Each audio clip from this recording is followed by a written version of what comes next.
Gaflat yatsağına koyup sen başı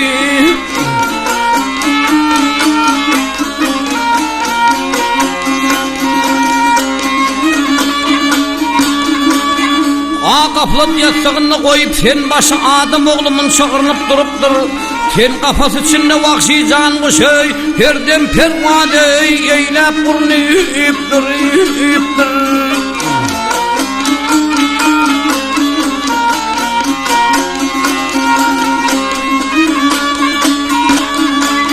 Ayaksılardan bir nesihat alıver gitti kervan yakanalın yörever Adam oğlundan har hadır boluver ey nefsi şeytan ey tanrı sürünüptür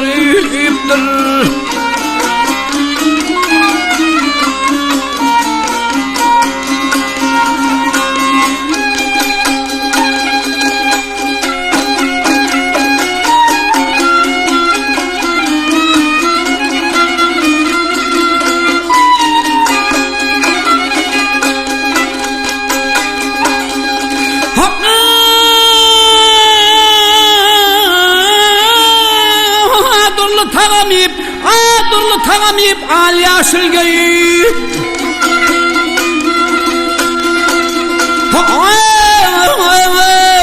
Bırakıp yatırtın korkuyunu koyvay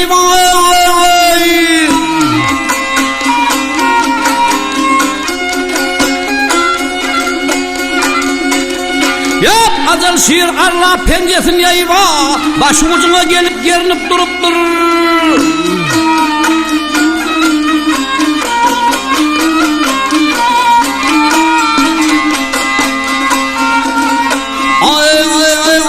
Oyanmak tüm gaflatta yatma Malı mağrur ey Bolup mehnete batmay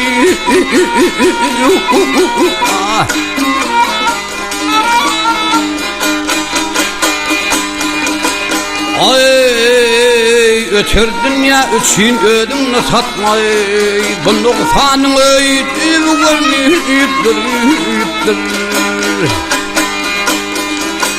Aynı dostum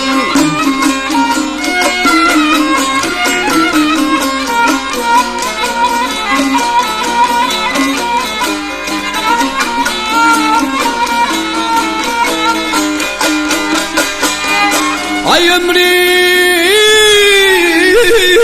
verip satın algın iman vah imanı Bu dünyanın öydüğü görünüptür